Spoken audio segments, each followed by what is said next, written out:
I want to challenge all the old people that are in the house, that when you don't take your place as old people in the community, the spirit is not limited with you.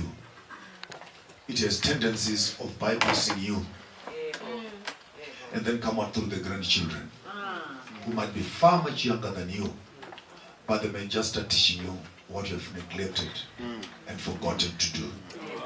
I say so because I want to say to all of you, don't be suspicious when young people of our age are beginning to assume roles that the old people in the communities should have been doing. The time is moving fast, and I think there is a movement around the continent. There's a new spirit that is in the air. We are not on billboards. We are not anywhere. But you cannot talk to 5 people and the 6th one will not remind you what is happening in the African space. And if you are fast asleep, you may just think it's something happening. But I want to start off my conversation this afternoon by sharing with you some deep, fundamental thoughts that I've had in my private reflections.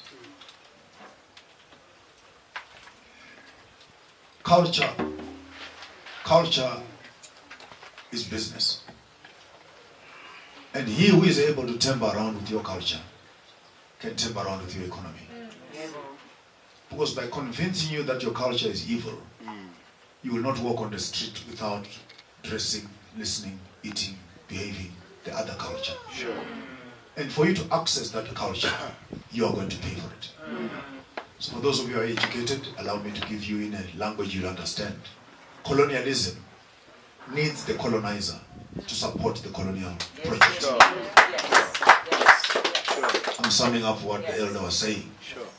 That we are talking business, but that business is actually supported by 68, if not 90% black people. Sure. Who are still complaining about colonialism. Sure.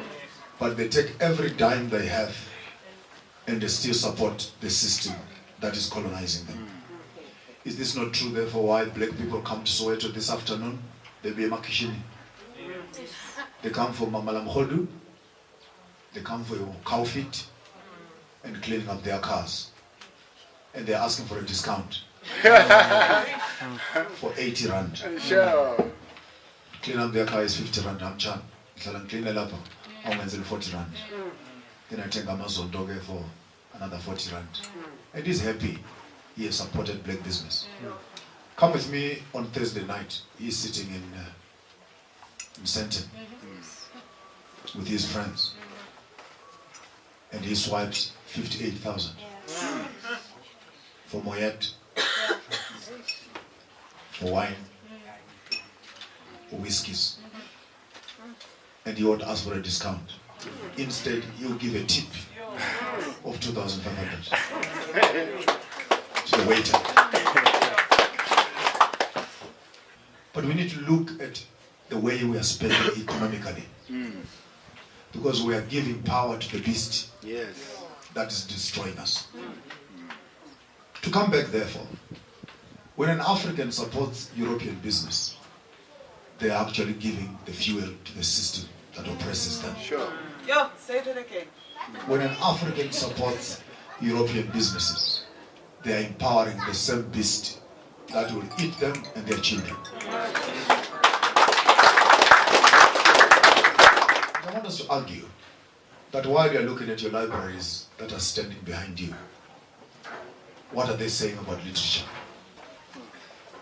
And I'll ask also, what is my painting saying about literature? What are they saying about medicine? What is my painting behind my back saying about medicine? What are they saying about architecture? What are they saying about animal husbandry, agriculture, medicine? You will find that on a drawing that is on the Bushman wall, the entire science of the time is captured into that piece of art.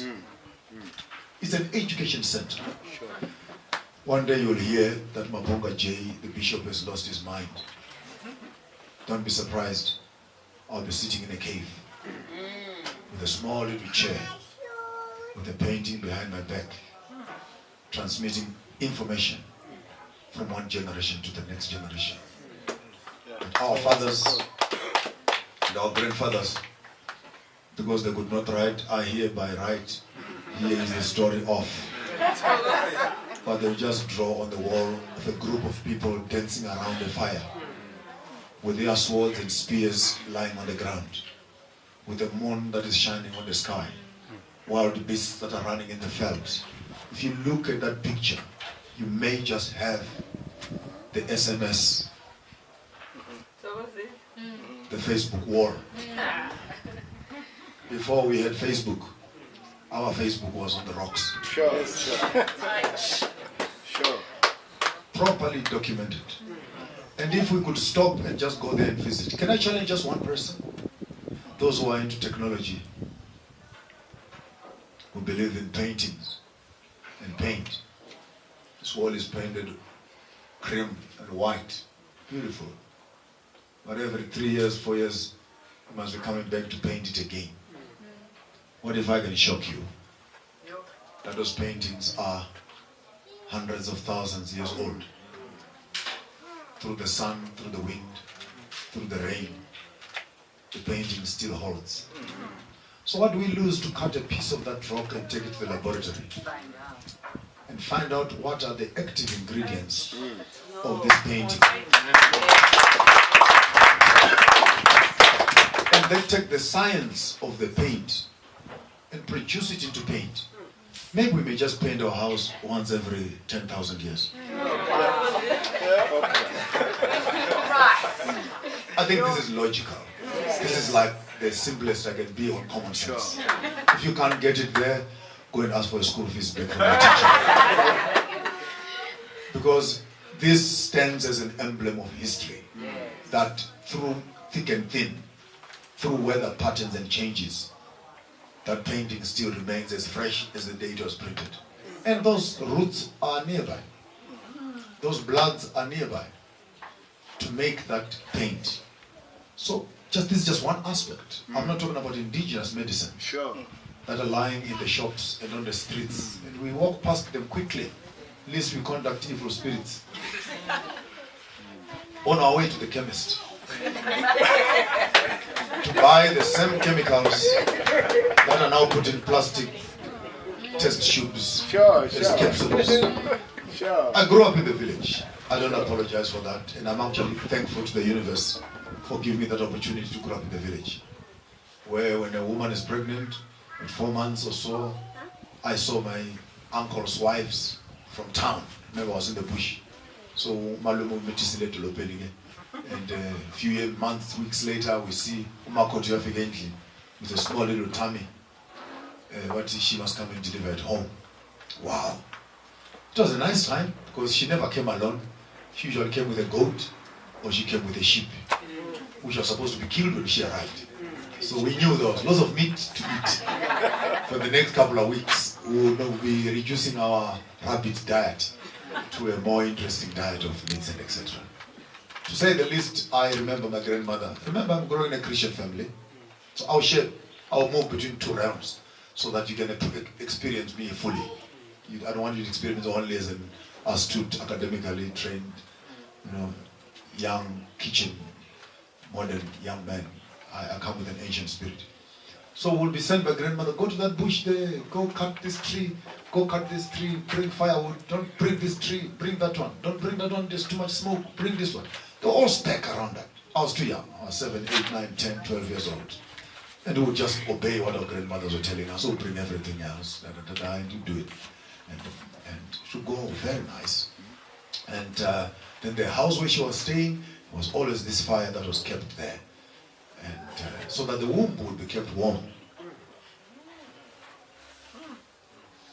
Our modern girls dress up in vests, stomach out, running the streets, and they make their wombs freezers for bringing up the next generation. Many of these children grow up with syndromes. If they are not physically impaired, they are psychologically impaired. Because they actually grew up in a cold place. And they were shrinking, trying to survive. Basically, we don't have human beings. We have surviving species. In the traditional space, they would make this fire in this room would be warm. Throughout the next 6 months, the fire would not die at the place where this woman was sitting. She would only go out for the toilets and etc. And she sat down. Put semicolon there, I'm coming back. When modern women come into the environment of business, we don't want other men in the business environment. We want women to come into the business environment as directors and chairmen. Bring the women issues up front, that our women cannot be serving business when they are on maternity. Sweden and some Norwegian countries have already picked up a 1-year maternity leave, where women are removed from work and they're looking after the new species that will come into existence. So we don't want you in ties and jackets storming our business boardrooms, that you are the go-getter woman. No, please start restoring the sanity amidst the men's madness and restore the issues of women. Particularly, I want to start number one, particularly on the issue of child upbringing and pregnancy issues.